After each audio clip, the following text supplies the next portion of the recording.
Hey everybody, and welcome back. It's been a long time since I've made one of these videos. Long time since I made a podcast. Maybe a month, man. It's been almost a month since we've had a UFC fight. I mean, no excuse. There's been a ton of news circulating around the MMA world, right? Like stuff going on with Francis Ngannou. He wants different stipulations put on his contract so that he has options to box. Wants to make more money, and he's the heavyweight champion in the world, dude. Volkanovski versus the Korean Zombie gets booked, right? Because Volkanovski versus Holloway was originally booked. Holloway pulls out. Korean Zombie steps in. Some drama about... I thought Henry Cejudo really might get the shot when that happened. Like, the Korean Zombie, in my opinion, is probably a better matchup. Like, you got to remember, Cejudo won a world title at 125, 20 pounds lighter than 145, and he hasn't been active, and he's been comparing it to GSP and everything, but I personally think it's a little bit different. Like, the circumstances are a little different. I really like the Zombie fight. I think it's a great fight. I think it's a good challenge for Volkanovski to see if he can handle somebody like the Zombie, man. I mean, everybody's different, right? And based on what Brian Ortega did to the Zombie, you would think that Volkanovski wins that fight, but the Zombie is a bad motherfucker, dude. So that's a great fight at 145. Yeah, man, a lot of shit going on. But we're going to stick to the main card, and I know I'm late getting this one out too, guys. We're going to stick to the main card for today's fights, which are headlined by Giga Chikadze and Calvin Kattar. So yeah, without further ado, let's get into breaking these things down. Before we do this though, one thing I did want to talk about were the fight results from LFA last night. There's a guy on there named Boynazarov, and he has a win over Giga Chikadze in Glory back in 2015, and he scored a nasty knee knockout. He was just had his opponent pinned up against the cage and hit him with a beautiful knee that kind of turned the lights off, man. So LFA is one of probably the best feeder promotions to the UFC. And to see a guy like this going in there, you got to think that he's probably going to be working his way toward the UFC soon. I mean, he looked brilliant. Took him 21 seconds to get his opponent out of there. So if you guys haven't seen that yet, please be sure to check it out. Great fight. Anyway, let's jump right into breaking this main card down. So 6 fights on the main card. There's been some shuffling around with a lot of the stuff, right? Like you had some fights fall through. I think Bill Algeo versus Joanderson Brito. Slava Borshchev versus Dakota Bush has been bumped up to the main card. I think Dakota Bush was supposed to fight someone else initially. There's been all kinds of shuffling around because of people falling out, right? So our main card lineup for today, and yeah, the card's on ESPN Plus. Actually, it's on ESPN. Starts at 7 p.m. Eastern time. So if you're in the fucking mountains like I am, Colorado, it starts at 5. But the lineup is going to be Bill Algeo versus Joanderson Brito, Slava Borshchev versus Dakota Bush, Katlyn Chookagian versus Jennifer Maia, Rogerio Bontorin versus Brandon Royval, Jake Collier versus Sherman, and Calvin Kattar versus Giga Chikadze. So let's hop right into the featherweight bout between Bill Algeo and Joanderson Brito first. Bill Algeo is one of those guys, man, who, in my opinion, is very good. Like, I think he you got to remember, this is a guy who came in and debuted against Ricardo Lamas, right? And had a pretty tough fight, like gave it to Lamas, but the wrestling was just a little bit too much for Algeo to handle. I think that his striking is very good, but him and Brandon Royval, and we're going to talk about this later when we mention the Royval fight, they have 2 things that really bother me. They like this, and I mean, you kind of see it with Sandhagen. You kind of see it with guys who favor spinning techniques, and they have a tendency to give their back up, right? And I never think exposing your back in a fight is a good idea, but it happens to Algeo on several different occasions, right? Like it happened to him in his fight against Ramos a little bit, right? Ramos out wrestled him. He just lets people get around behind him, and I think that in fighting, it's a very hard. You can work your way back to your feet, but it's a compromising position, right? He's 1-2 in the UFC so far. Lost his Dana White Contender Series fight back in 2019 against Brendan Loughnane. And, man, I just think that this matchup against Joanderson Brito, you got to remember, for Joanderson Brito, this is going to be his UFC debut. And a lot of the stuff we've seen out of him so far, he throws big, heavy punches, right? Everything that he does is wild. And I think he has a very bad tendency to get out of position with things when he throws his punches, right? So I think for Bill Algeo not only having 3 fights in the UFC already, like granted he's 1-2, but you got to remember one of those was against Ricardo Lamas. The other one was against Ricardo Ramos, who was very good, right? And struggled with the wrestling there. I think Joanderson Brito is going to be a little bit too green, right? I think he's going to come into this fight. I think the nerves are going to get to him a little bit. I think Algeo is going to stay composed. And I just feel like Joanderson Brito is going to burn himself out with these big explosive movements. And regardless of the fact, right? Like I said, I don't like the tendency that he has to give his back. Regardless of that tendency, Bill is also very competent in almost every area of mixed martial arts, right? Like you can tell that he's a very well-rounded fighter. And he's able to keep himself safe and work himself out of precarious positions when he puts himself in them.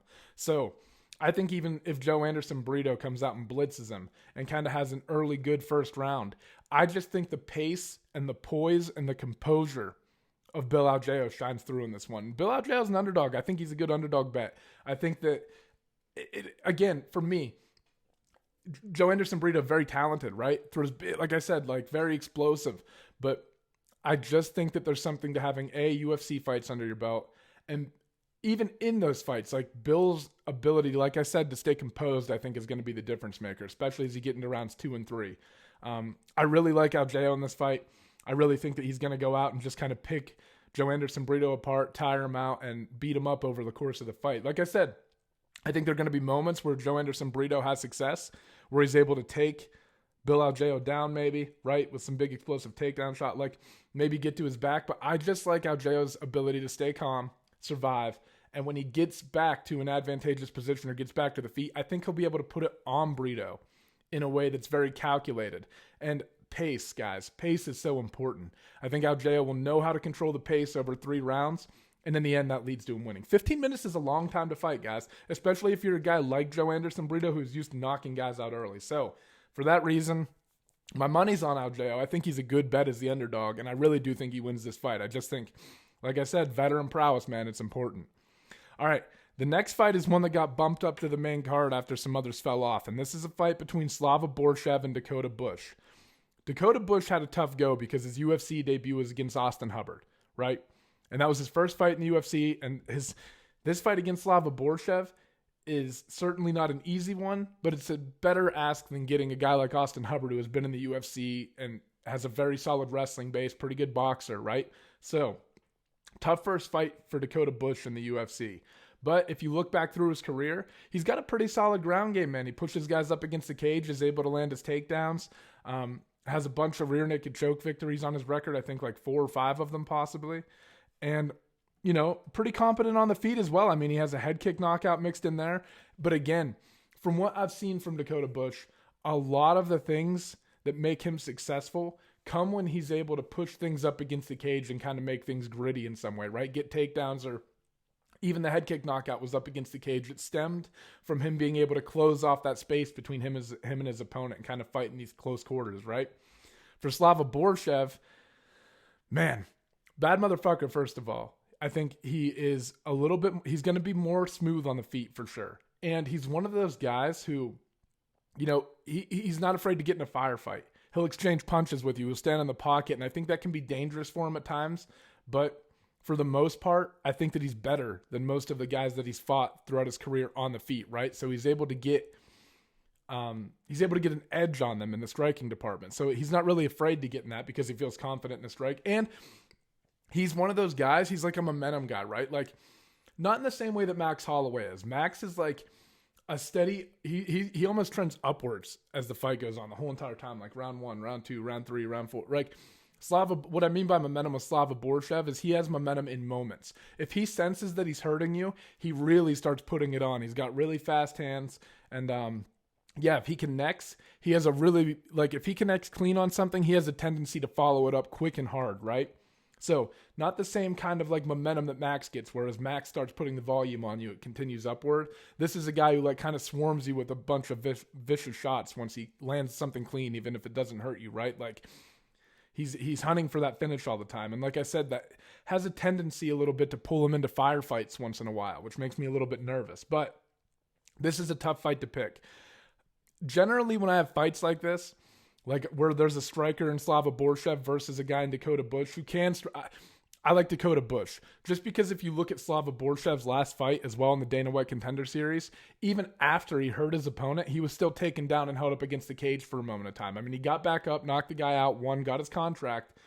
But I think that Dakota Bush might pose a new problem for him. And I think that Dakota Bush is going to be able to push this fight up against the cage, get his takedowns, and make it uncomfortable for Slava.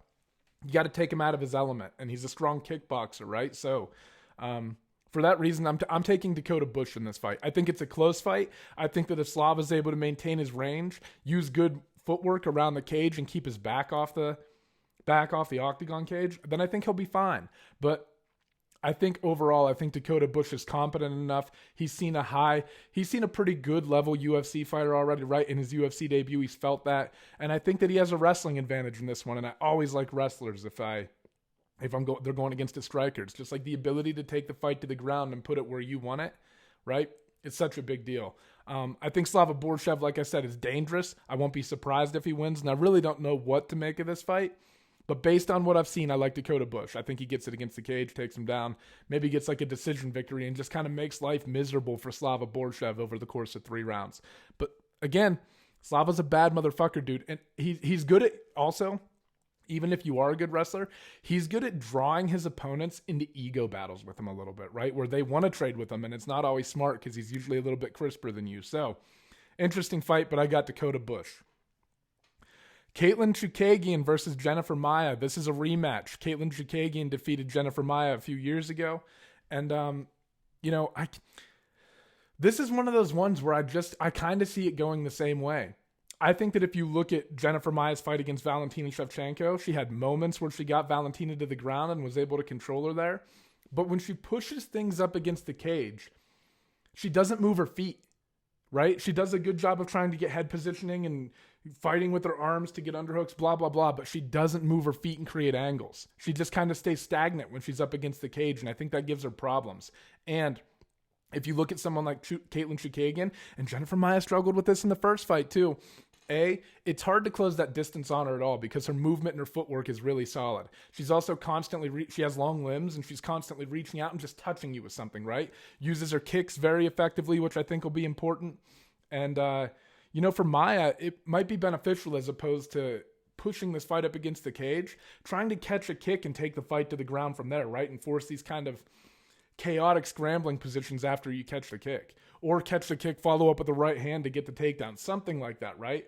I don't think that pushing the fight up against the cage works for 2 reasons for Maia. 1, Maia doesn't move her feet and create angles. She just stays still. And 2, it is hard to take tall people down. And especially if you're not creating angles, it compounds how difficult it is, right? I think Katlyn Chookagian is going to be able to create her, just like in their first fight. She's going to be able to get her frames, push off, get back to open space. And when they're in open space, I think Katlyn Chookagian just continues to dot her up, right? I mean, Jennifer Maia is very good. She has very solid jiu-jitsu, but I don't have a lot of confidence in her ability to get this fight to the ground, and I think that's her best chance to win. Not that she can't throw boxing combinations and stuff like that, right? Like, you've seen her do it and you've seen her land, but is it going to be enough? I feel like she's going to be able to land a few good shots throughout the fight, and while she's doing that the whole time, Katlyn will just be picking her apart and slowing her down. So I think Katlyn Chookagian wins the rematch. I think Katlyn Chookagian is very good. I think Jennifer Maia had a better showing against Valentina Shevchenko than Katlyn Chookagian did, but styles make fights, man. I just think that this is a tough fight for Jennifer Maia to come back and try to win again. All right, Rogerio Bontorin versus Brandon Royval. This is a fight that I'm really excited for. So Bontorin is a guy who fights a little bit, a little bit flat-footed, right? You got a very heavy boxing style and a very heavy jiu-jitsu style. Black belt in BJJ. You saw him get Kai Kara France to the ground immediately after he got in on that double leg, got to his back. So very solid jiu-jitsu. But Kai Kara France, who's primarily a striker, was able to survive from those positions, right? Get up and he knocked him out. Kai Kara France with that right hand, man. I mean, he'll hit guys 3 times in a row with the same fucking hand, right? Like, not even throw his other one. I think he hit Bontorin with an overhand uppercut and then another overhand and knocked him the fuck out. Anyway, my point is, we talked about this earlier with Brandon Royval, right? Or Bill Algeo. Brandon Royval also has a tendency to expose his back. He lets opponents get to his back, but he does a very good job of not letting them get 2 hooks in. But you saw what happened when he fought Pantoja, right? Pantoja got 2 hooks in and boom, fight's over. Got the rear naked choke in the second round. First round did a good job of keeping his hips, of escaping his hips, and only letting 1 hook in or not giving Pantoja the elements of control that he needed, right? But Royval is very crafty on the ground. He attacks from the bottom. He's rangy. This is a fucking tough fight to pick. I think Brandon Royval is a pretty heavy favorite in this one, and I do think he wins the fight just because I think that the variety that he'll be able to offer on the feet and his movement and everything, I think translate well into this fight. And, for Bontorin, I think that he's a very stockily built guy, like very stockily. Was that a fucking word? I don't know, but he's built like he's short and like stout, right? Whereas Royval is kind of tall and lean and long and fights with that karate stance. Bontorin does have good boxing, though. I think there are going to be moments where he's going to be able to land on Royval. But again, I think the big explosive movements that he's going to throw is going to slow him down throughout the fight. And then if it does go to the ground, I think he's going to have a very hard time controlling Royval there. He's constantly moving. He has a very good understanding of the positions. He attacks from the bottom. He attacks from the top. He hit Tim Elliott with that fucking arm triangle choke. He's very good and very competent in that area. Like I said, just the tendency to expose his back in general is not good. And you kind of saw like in the Pantoja fight that he paid for it, right? Eventually. But at first he was able to escape. I think if this goes to the ground, it tires Bontorin out. And I think that the constant just volume and the fluidity of Royval, he does carry his hands down low a little bit and he does get clipped with some big shots. And Bontorin, he seems to have a tendency to find that big shot. He throws a lot of big hooks, and he, when he starts, he was, oh my God, I got to look it up, guys. Give me 1 second. He was fighting somebody, and, he kind of had a little bit of trouble with the range early on, but then as the fight wore on, you saw like in the 3rd round, he really started to find it and start connecting with it. So, definitely can land. Matt Schnell was the fight. Very close fight, but I feel like I think Schnell won the 2nd round in that one, and he was struggling. Bontorin was struggling a little bit to find the range and everything. But as the 3rd wore on, when he got to the 3rd, it seems like he really found out how to connect and hurt Schnell a couple of times.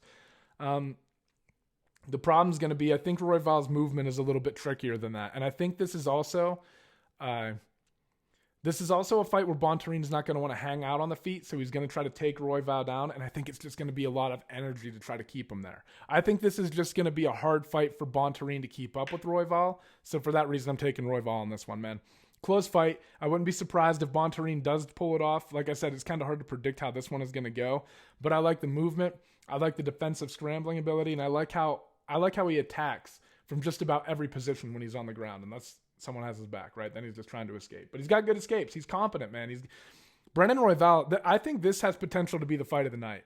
Rogerio Bontorin. I mean, if Giga and Calvin Kattar aren't, this one right here is a great matchup. You got a heavy hitter, good wrestler, Brazilian Jiu-Jitsu black belt going up against a long, lanky, karate stance kind of fighting guy, and then, very sick on the ground. But 2 different styles of jiu-jitsu and 2 very different styles of striking. A lot of the times you get people and they match up and they have like similar stuff. These are like 2 people who are very strong on the ground and very strong on the feet, but their styles and the way they go about it are completely different. So it makes this fight kind of hard to predict. If you're betting money, I think Bontorin is the underdog, and I kind of like Bontorin as the dog. Like for betting money, it's not necessarily that I think he wins. When you guys are betting on fights, and in my opinion, don't fucking listen to me. I'm not a professional gambler, right? But and this is going to be the case when we talk about the main event. It's not necessarily that I think Bontorin is going to win, but I think the value is there, and I think that he could win, right? So it's about looking at the odds and saying, are his chances of winning better than what the odds are telling me? And I think for this one, I think this is a razor close fight. I think Bontorin style, sometimes you see like someone like Royval style edge it out, and sometimes you see someone like Bontorin style edge it out, right? It almost reminds me a little bit. I know there's drastic differences and so it reminds me of Woodley and Wonderboy, right? A little bit. So I could see this fight kind of being close like that, except they're smaller. They're going to scramble around a lot more movement, blah, blah, blah. But long story short, I like Royval, but I'd put money on Bontorin based on the odds just because I think this is a really fucking close fight and a hard one to pick. All right. Jake Collier versus Chase Sherman in a heavyweight clash. Jake Collier, I hope I might be mispronouncing Collier. I hope it's not Collier. I'm going to call him Collier, right? That's what we're going with. I hope I don't have that wrong. Okay. He is a guy who started his UFC career at middleweight, right? Against Vitor Miranda, I believe. He lost that fight. And then slowly went up to light heavyweight and then eventually made his way up to heavyweight. And I think a lot of that might be due to like injuries and possibly some mental health issues that he has, right? So if you look back at him, I actually think if you look back through his fights, he kind of looked the best at 205. He still had some speed and power there, but he's put on some weight. He's fought at heavyweight. And guys, Jake Collier's entire career has, in the UFC at least, has been alternating wins and losses. Loss, win, loss, win, loss, win. He has 4 wins and 5 losses. And his last loss was against Carlos Felipe. So it might tell you that he's due here. And he's fighting Chase Sherman, who is a guy who lost, I think, 2 or 3 in a row, and then went over to Island Fights, which is like a smaller professional promotion, right? Picked up 3 knockout wins in a row, I believe, there, and then came back and lost his most recent fight. I'm taking Jake Collier in this fight because my complaints about Chase Sherman, I don't see him correcting this stuff. I see his movement getting a little better, but my complaint about Chase Sherman has always been he uses decent footwork and decent head movement when he is defensive. When he is offensive, guys, he watches his handiwork. Like his head stays on the center line when he throws punches, and it stays there through an entire combination. Kicks, punt, everything. His head just stays right here. And it allows guys to fucking tee off on him. You kind of saw it against like Parker Porter, right? Like, I just can't get over the fact that he watches what he's doing too much. You have to have faith in what you're throwing. You have to move your head while you're being offensive, and you have to get out of the way of things. And he just does, in my opinion, a poor job of getting out of the way of things. And especially when you're fighting in the heavyweight division, that's a dangerous combination. Jake Collier, on the other hand, he has pretty good movement, pretty good timing, and he'll surprise you. I mean, you got to remember this guy came from 185, so he's got a little bit of speed. He's got good boxing. He's got a good jab. He's got good kicks. I like Collier in this fight. And again, like I said, I just don't think Chase Sherman moves his fucking head enough. And I think it's an easy target, and I think it lets guys tee off on him. And I think it exhausts him over the course of he's also tough, right? Like he has he's been knocked out a few times in his career. Like maybe 3 or 4, I think. But for the most part, he's able to endure the stuff, but it slows him down. And man, like I said, you can't watch your handiwork. You can't sit there and watch it. And he has a bad tendency to do that. It's something I've complained about Chase Sherman before he got cut from the UFC. And when he came back to the UFC, fought Orlovsky and then Parker Porter, and it doesn't look like he fixed it, So as long as that remains a problem for him, he's going to continue to get dotted up. The sad part about Chase Sherman is that he has solid striking. Like when he throws his punches and his kicks and stuff, you go, oh, fuck, yeah, not bad, man. Like he's got speed on his stuff. He's got power. He looks natural at heavyweight. He's a athletically built guy, played football back in high school and college maybe. I don't know, but it doesn't change the fact that he doesn't move his fucking... If he could fix that one fundamental flaw, I really think he would be a lot better than his record indicates. Like, I think he would have won a lot more fights.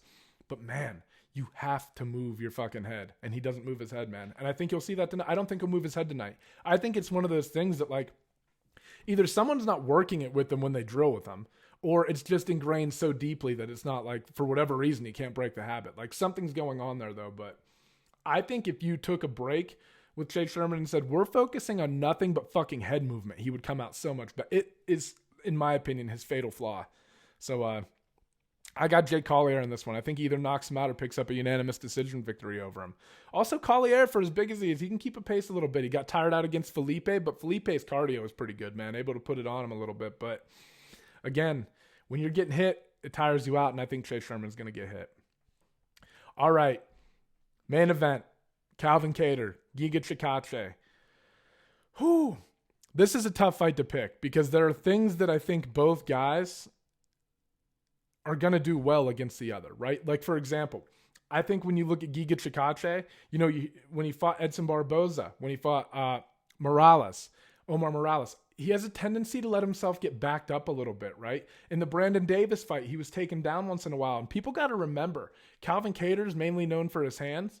But Calvin Kattar can wrestle a little bit. See him hit a nice double leg on Dan Ige. He just prefers to stand and bang. But he was a standout high school wrestler, right? So he has a background in it.